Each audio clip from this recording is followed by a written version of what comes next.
这是 AMD Ryzen 9 9950X 默认自动 PBU 模式下新年变是 R23全核心的跑分表现，最终得分40632分，满载功耗在200瓦。而这是手动开启 PBU 时的跑分表现，分数上升到了44757分，功耗也上升到了300瓦。那么再来看看这一个。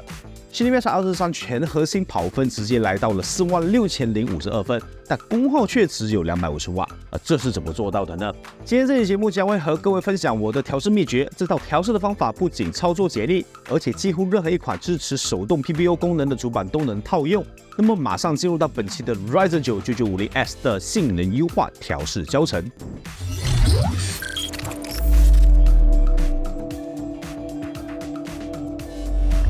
AMD Ryzen 9 9950X 推出也有数个月的时间了，但在上市初期就出现了核心延迟过高的问题，导致在一些游戏表现上出现了性能不够理想的情况。但好在 AMD 很快就推出了 Arisa Pi 1.2.0.2 版本的 BIOS， 在完成 BIOS 升级后，9950X 的核心延迟总算是在正常的水平了。游戏性能也算是回到了它原有的表现，再加上隔壁Intel新推出的 Core Ultra 200系列处理器表现确实不够理想，这时候对于有多核心需求，同时又需要更好的游戏性能表现 ，AMD Ryzen 9 9950X 无疑是目前最佳的选择了。只不过如果你只是直接装上使用你就会发现，在不手动开启 PBU 的情况下，新年变是 R23的多核跑分只能够跑到4万分左右虽说4万分这个成绩确实也还算不错。但距离 9950X 的性能上限其实还是有明显的距离唯独这个模式下的功耗和温度表现确实非常理想200瓦的功耗外加69度的温度表现对于一些小主机用户可就非常开心了。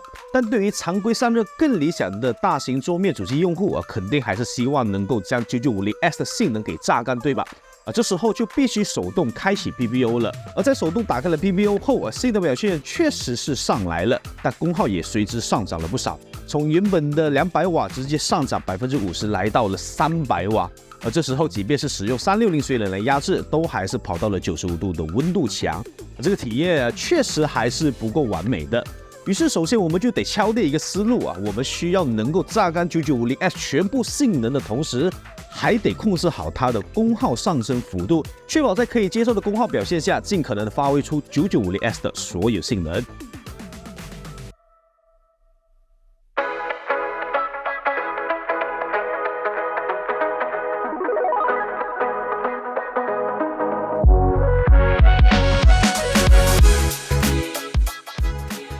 有了这个思路后，第一件事就必须先找出 9950X 最理想的功耗释放于是我先进行了从150瓦到300瓦功耗下每10瓦的新年变是 R23多核心跑分测试，并且记录不同功耗下的分数以及温度表现。从整个能效表现来看，我们不难发现 9950X 在220瓦到250瓦这一个功耗区间算得上是能效表现比较突出的。功耗在晚上性能收益明显就少了很多。切换到温度与功耗曲线表也能够发现同样是220瓦到250瓦的温度是比较能够接受的表现。从这个结果来看，就能够确定一件事，我手上的这一颗 9950X 最理想的功耗发挥落在了220瓦到250瓦之间。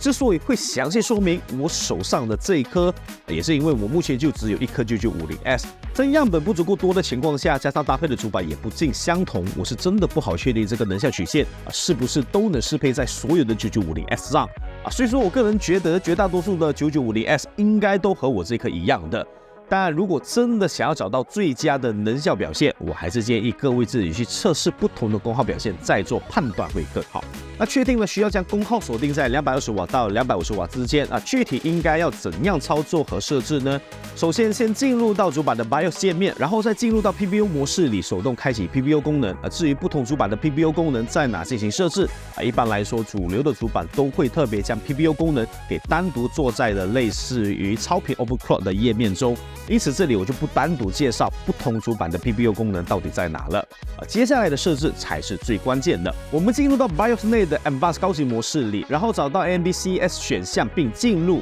接着再找到 SMU Command Option 后再进入，在里头可以看到一个 PPT Control 选项，这就是控制处理器功耗上限的功能选项。在这里将 PPT Control 设置成 manual 手动，然后输入你想要的功耗值作为功耗墙上限。这边要特别注意因为 AMD CES 里的功能设置都是基于 AMD 自己的公版 BIOS 功能因此这里的功耗值是以 milliwatt 单位为准，而不是常规的 watt。举个例子，我想要在这里设置250瓦，那么就得输入25万的数字这个真的是要特别注意如果你只输入250，那么其实你是设置到了 0.25瓦这时候你进入系统就会卡到怀疑人生，甚至完全开不了机。另外，刚刚说到这里的功能都是基于 AMD 的公版 BIOS 功能所以任何一款 AMD 主板都是能够找到的包括它们的所在位置和顺序也都几乎一致。如果真的找不到，也可以善用主板 BIOS 内的搜索功能输入 PPT 就会出现了。但切记要调整的是 AMD CES SMU Command Option 内的 PPT Control，并不是另一个给记忆体内存设置的 PPT Control。这也是我为什么一开始就不推荐用搜索功能来查找的原因。完成了设置后，我们就成功获得了基于手动开启 PPU 后限制在250瓦的功耗墙的调试。此时的 R23 跑分来到了43415分满载温度也就只有84度左右。这时候就算是常规的双塔风冷也是能够应付得了。但这时候也有另一个问题单纯的限制功耗虽然有成效，但距离原本300瓦开启 PPU 模式时的44000分以上还是有明显的差距。那接下来就是要在控制250瓦的功耗下将性能提升，甚至是超越原生开启 PPU 模式的水平。熟悉 AMD CPU 特性的玩家都知道 AMD 还有一个降压超频的技术，那就是 PPU2 技术首先来看看我这颗 9950S 在启用 PPU2 功能后的表现。这里我是采用相对比较简单和通用的设置方法并没有手动设置 PPU 的电流值参数。Curve Optimizer 也只是直接设定全核心负压减30，而不是针对每颗核心设置对应的负压值。在简单进行 PPU 设置后，先来看看它的跑分表现。